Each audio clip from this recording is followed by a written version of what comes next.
And thank you to so many of you for joining us today. Eric, I think you hit an all-time record. You've blown up our Zoom. We're pleased to welcome you to week 18 of our Way Forward workshop, Leader Lunch Breaks, and we're thrilled to be able to welcome Eric Gordon. As you all know, Eric was appointed the CEO of Cleveland Metropolitan School District in June 2011 after having served for 4 years as our Chief Academic Officer. He is a lifelong educator, a teacher, a principal, an administrator, having served in Toledo, New Orleans, and Columbus.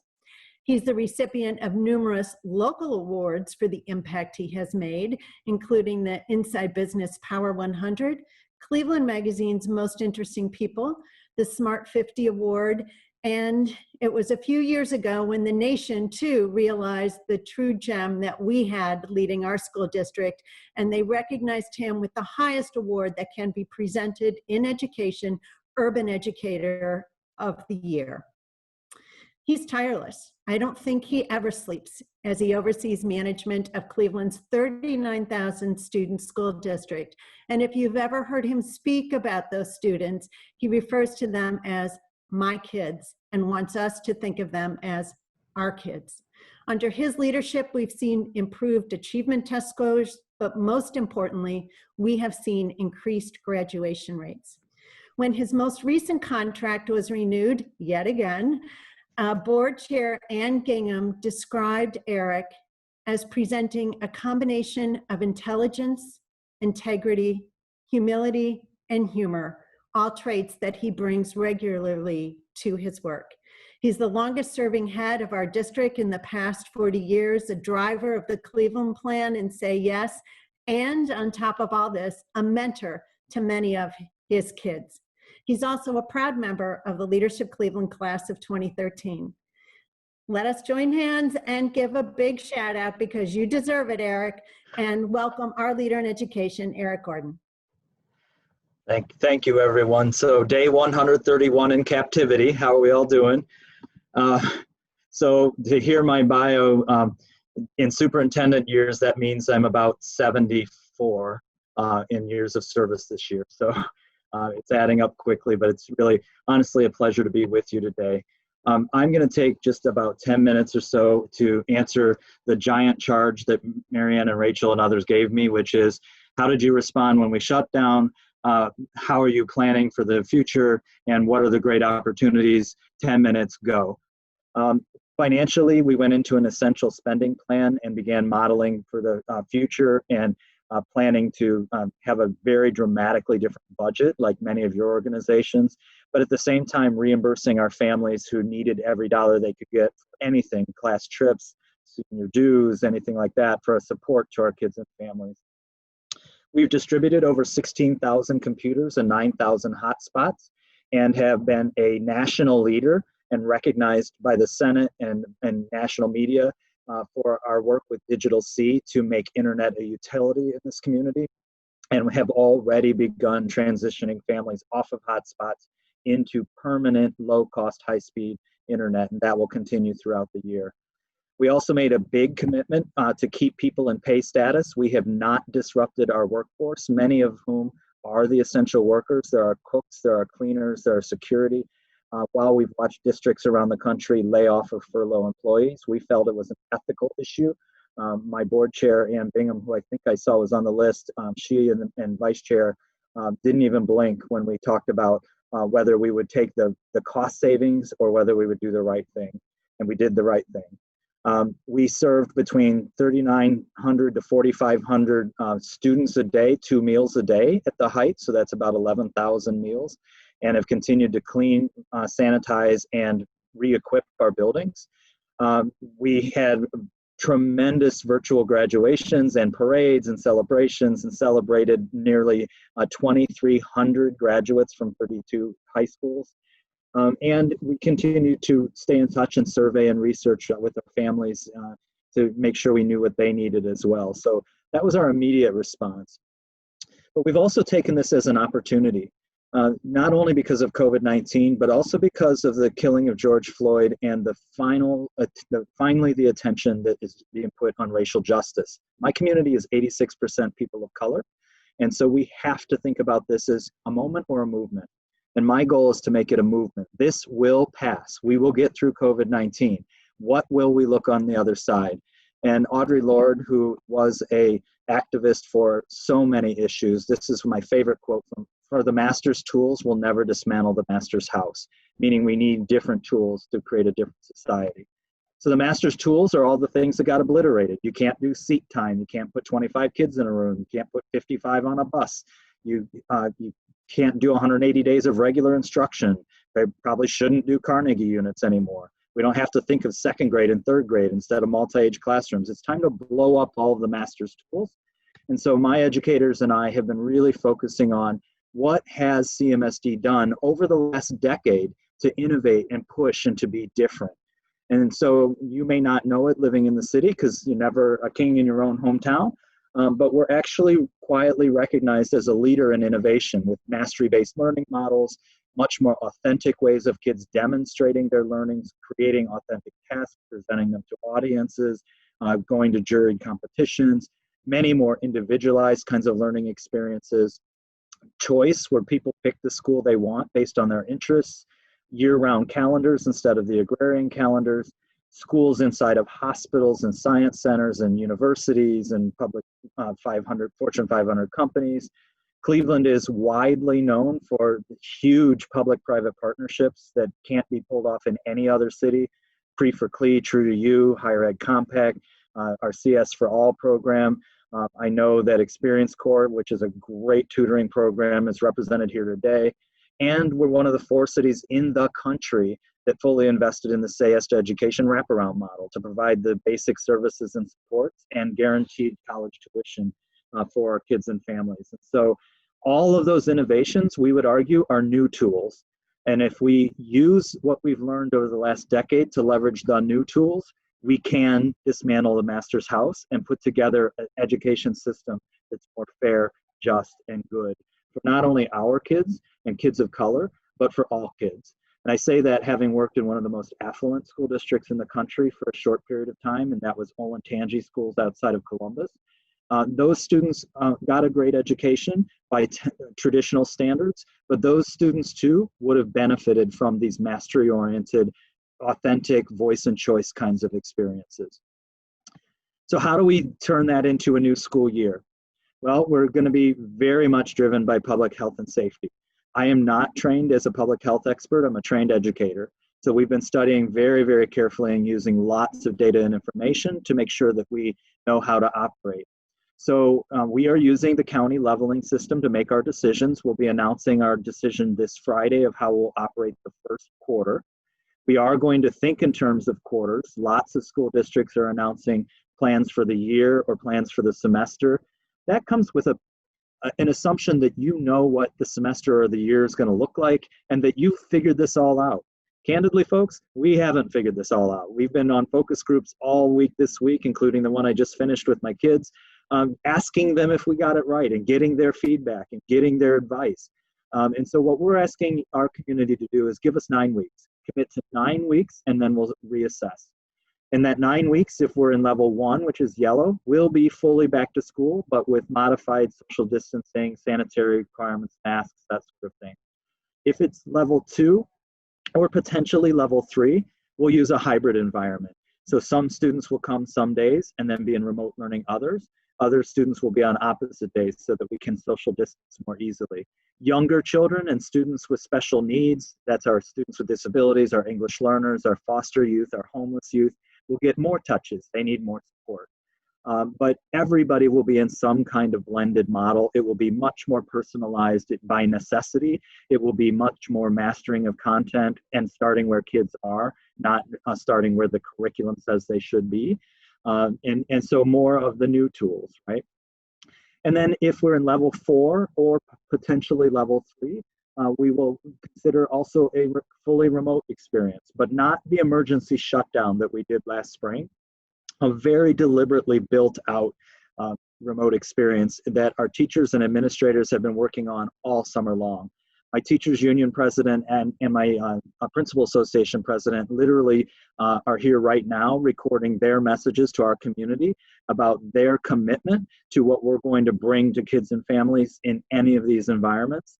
And they mean it with all of their power in every conversation they have about how the emergency response was sufficient for what we could do with no training and no time, but we are experts at this and we're going to do it great when we come into this school year. So I'm not going to formally announce till Friday what we will do, but I would just say if you pay attention to the tea leaves, we are in level 3 and the county and the city are getting worse by the moment. The 21-day average has 1,200 more cases today than just 21 days ago. If you listened to our public board meeting last night, you would have heard from my board a unanimous support that we start in a remote learning to put public health and safety first, and then look to move toward a hybrid learning later.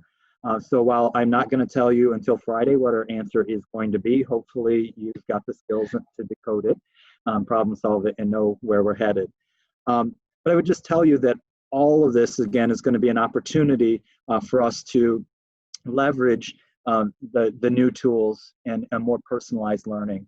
And the last thing that I'll say, because I do want to keep to my 10 minutes so we can get right to the dialogue, is that we're approaching this knowing that our students and our families are not broken. There is a lot of conversation around this country about the broken kids and the lost generation. And frankly, it ticks me off, which is not the word I would use in a more personal environment. My kids aren't broken. And, you know, yes, we have experienced a trauma. This has been traumatic. We all experience traumas. We are not defined by our traumas. We are defined by how we heal from those traumas. You know, our kids are resilient. So they didn't lose learning. We lost time for learning. We lost a whole quarter and most of a summer that we would usually use for learning. But everybody can still learn. So what we need to do is figure out where the unfinished learning is and finish it. And that may mean that we're not reading where we would hope a fourth grader is reading, but it doesn't mean the fourth grader can't learn to read. And so we will be doing everything we're doing, understanding that our kids are not deficits and not broken, but that they're assets and that they're resilient. And I cannot wait for them to prove everyone wrong when we see the renaissance that's going to come out of COVID-19. If you got to hear my commencement speech, it was, I can't wait to see the art and the music and the poetry and the plays and the papers and the scientists and the political leaders and the educators and the doctors that are going to come out of these experiences. Because of COVID-19, I chose to become a scientist to solve a problem or to care for people or to teach like my teachers taught. So I'm really inspired and hopeful and really looking forward to the year ahead. And let me stop sharing so that we can move to the Q&A. And I hope I'm right on time, Rachel, because I really want to get to the questions. Oh, Eric, that was fantastic. Thank you so much for sharing where we're headed. And I think we have some great questions to bring out as well. So to start, would wraparound site coordinators and family support specialists be considered essential? Muting is the new tardy, I've learned. Yes, we do plan for all of our providers in our hybrid experiences to be part of the family. However, they will be subject to the same strict PPE requirements, masks required, active health checks. We will be taking temperatures of anyone who enters the building. We'll be doing a health screen, asking a few questions to make sure, have you experienced flu symptoms? But presuming that you follow all of our safety requirements, we consider those people core to the student experience and they will be part of the community going forward. And what does out of school time or after school plans for the fall look like, both best case and worst case scenario? So I mentioned that Cleveland is blessed to have one of the best community collaborative environments that any of my peers have seen across the country. We have had, with over 100 different out-of-school time providers already engaged with us, and we've been asking them to make two pivots. One is take that after-school time and make it during the school day time, so that if we're in a hybrid environment and I have primary students who can only go to school on Thursdays and Fridays, they can go to out-of-school time care on Monday, Tuesdays, and Wednesdays and have that other experience. The other is if we go to full hybrid and you as an out-of-school provider don't feel like you can safely, fully remote, I'm sorry, and you can't safely be in person, then be prepared to provide that enrichment opportunity in a remote way too. But keep in mind the critical role you play has not changed. The when and how we do it is what's changed. So that core time during the day is going to be so much more important. Because if I'm a third grader and I can't go to school on Monday, Tuesday, Wednesday, and mom's got to go to work, I'm going to be relying on Boys and Girls Club or after school all-stars or what have you. I'll also say this is a place where students are part of the solution. So we're working on a student certificate in babysitting so that our high school students can earn service hours to graduation by being part of the solution. I can go to your home and care for your young one while you go to work. And I get service hours by being part of a solution to this international pandemic. And Eric, can you share a little bit more about some of those partnerships that are in place? We've had a few questions around who you'll be working with and how they will be working within the guidelines. Yep, so we are working with every provider that we have access to. We sent out a survey and got 106 providers to respond already. Anybody who is a provider and didn't get contacted should just reach out to us at the district. Lisa Naylor is our primary contact, or reach out to me. But what we're asking is that we're actually focus grouping with that group yet this week, and we'll be holding implementation meetings next week. But we're asking that they know what our learning management system is, what kids are going to need help doing during the out-of-school time. So how do they get into the system? What are the lessons? How do they work? And we're asking them to create care opportunities. If they're used to providing that care in off-site facilities, so that's rec centers, Boys and Girls Clubs, YMCAs, libraries, or if they do it with inside of schools, we still will have space. Having the additional adults, so this is city year, this might be experience core, where they are helping us create space and spread out and socially distance kids too. All of that is assuming a hybrid model. In a remote model, then we're asking for people to either provide the out-of-school services they are still comfortable doing, because that's not our decision, or if they model their decision after ours to make it remote. But again, any partner is welcomed. And we will be providing training and support for what we know would be most helpful for us, in addition to the enriched experience that you already provide. Lisa Naylor at Cleveland Schools is the person to contact. So throughout the past year, there's been a lot of conversations around school renovations and various plans for the buildings. In light of COVID and the pandemic, where does that put the plans around many of the buildings? So we have continued the closures and consolidations of the schools that the board approved last November. They will be complete when we reopen. We have accelerated the consolidation of the Glenville and the East Tech campus. Instead of a phase-in, we're doing a full integration, and we've been working with students and parents on that throughout the summer. So those schools will be prepared to open as planned. We are waiting for the state to approve the construction match that would build the 4 additional buildings that we committed to the community. I do expect that to be delayed because the state capital budget has been delayed, so that will likely be delayed. But beyond that, we have those buildings ready, and we are currently going through all of our buildings and redesigning and reorganizing them for the social distancing. So that's the markers on the floors, direction in hallways, signage up, doors that are removed so that you touch handles less frequently, various entry points so that you don't have large numbers of students showing up at a single entry, plexiglass in offices, all of those kinds of things. And looking at state testing, how might the new model work with standardized testing? And do you think we might see changes to the state testing program and requirements in the long term? So in the short term, we absolutely will have to. We already know that the state is not going to hold seniors accountable to the end of course exams and third grade reading guarantee. We don't know if they're going to test us or not, but they're going to do it. But long term, this is our opportunity. And I say this as a person who advocated for No Child Left Behind and then ESSA, Every Student Succeeds Act. But this is our opportunity to modernize and innovate once again and move more fully to a mastery learning demonstration as opposed to the one-size-fits-all standard achievement test, which has always been the goal. If we teach kids really well, they can sit for any test. That was the theory behind the SAT and the ACT. So that's not different for state tests. The problem is we have driven to the lowest common denominator of the test instead of elevated to mastery experiences, complex tasks that are group worthy, that are worth productive struggle, and that I authentically demonstrate my learning in, and then apply that learning to a lower bar of a test. That's what I want to come out of this, and I'm going to spend the next year while I have this incredible window that they can't take back to use that new tool to drive a different direction. And how are you continuing to engage our refugee and immigrant families during COVID and in the post-COVID school model? Yeah, so we have a full department that is our multicultural, multilingual department. We're very clear that culture comes before linguists, and it's because our home values is that home culture and home language are every bit as important as American culture and English language, not a replacement of. So just first of all, where do we approach from theory? We have a great partnership with Global Cleveland, who has been tremendous working with us.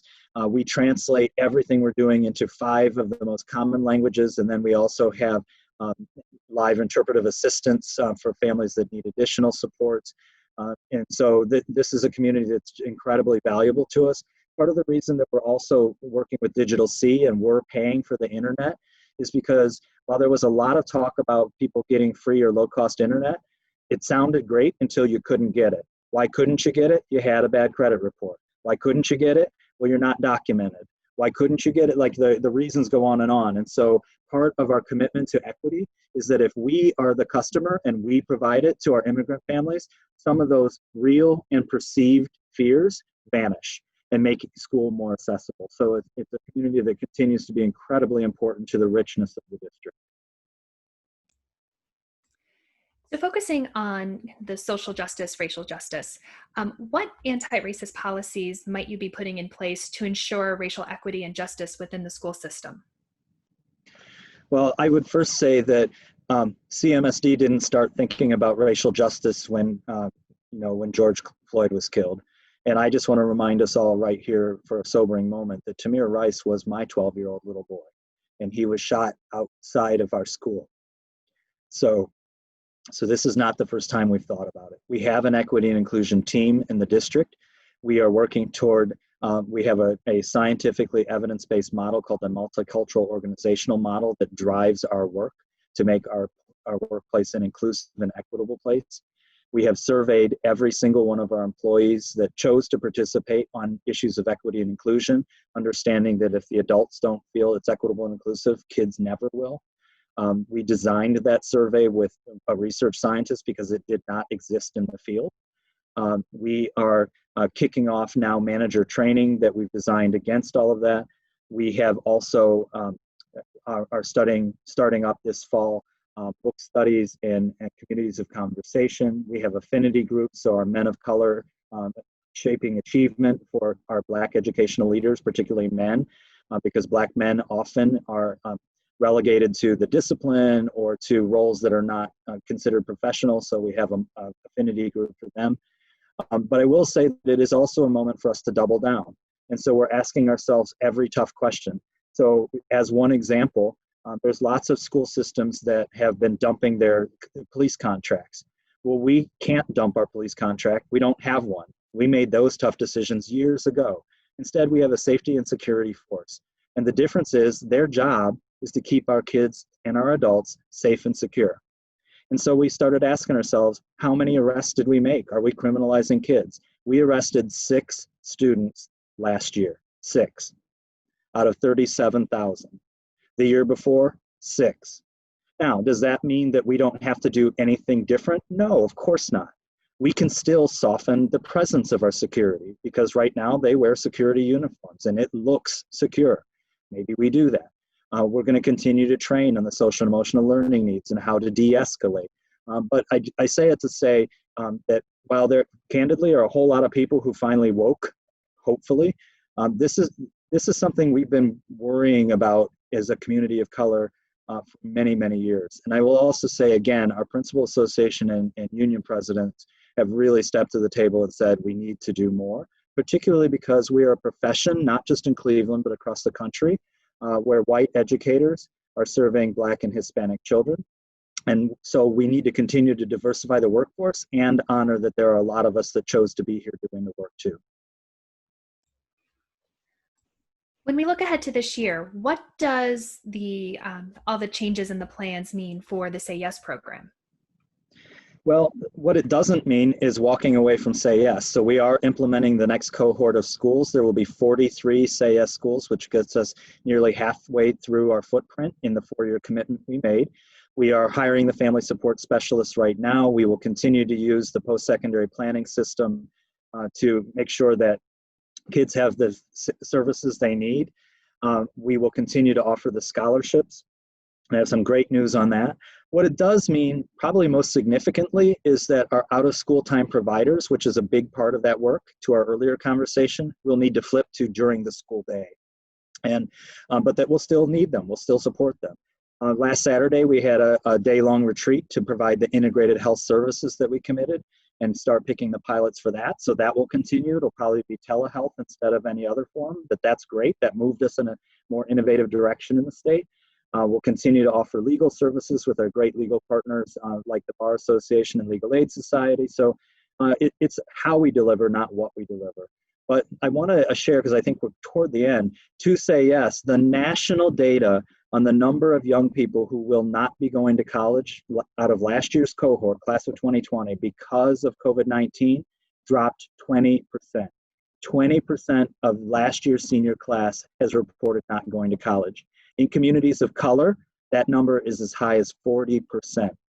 In Cleveland, our numbers increased 4%. That's the Say Yes impact. That's the impact of a community wrapping around and persisting and pushing. And we were relentless over the course of the shutdown period. Finish your FAFSA, finish your application, finish your Say Yes. Now they got to get there. So they are not there until they show up in those campuses, either virtually or on campus. But the national data said that we should have lost 20 to 40%. We gained 4. And that shows the impact of what this community is doing for our kids. And Eric, as we look to the end of our time, what can those of us on the call today help you to support our students? Well, for those of you who are in the more formal child-centered spaces, you've heard that. It's the flipping to creating safe spaces where kids can be.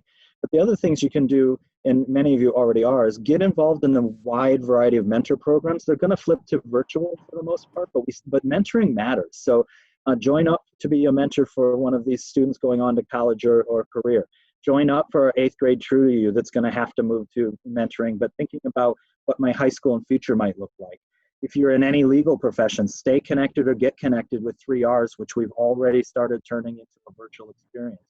There's lots and lots of opportunities to give actually a little bit of your time and to make a huge contribution.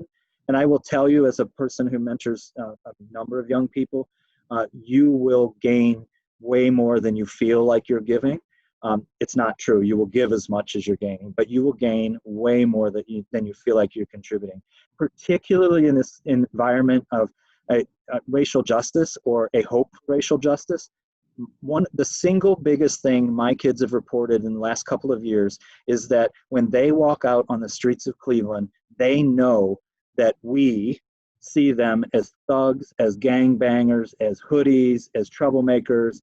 You don't see 3.0s. You don't see musicians. You don't see athletes.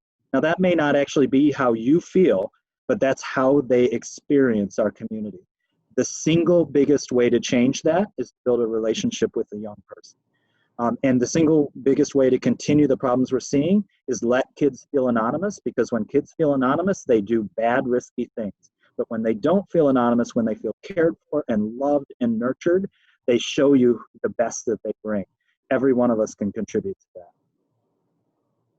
Well, Eric, thank you so much for your time today and for all the work you and your team is doing to work in a really challenging situation and take care of the students of Cleveland. And I know as the plans continue to evolve and be announced, we will look forward to the details and looking to see how we can continue to support you. Thank you so much for having me. Thanks everybody who attended. I didn't see anybody eat, so that seems to be a problem here. Take care, everyone. Thank you. All right. And with that, I'll turn it back to Marianne. Thanks, Rachel. And Eric, thank you for all that you do and all that you continue to do. Clearly, innovation is just one of your core values because you keep manifesting it over and over and over. And I'll give a special shout out to all of our educators on the phone, those who teach in the classroom, those who teach out of the classroom. We are truly so dependent upon you in these challenging times to help our youth. And thank you for all that you do every day and the challenges we're going to be asking you to shoulder in the months ahead.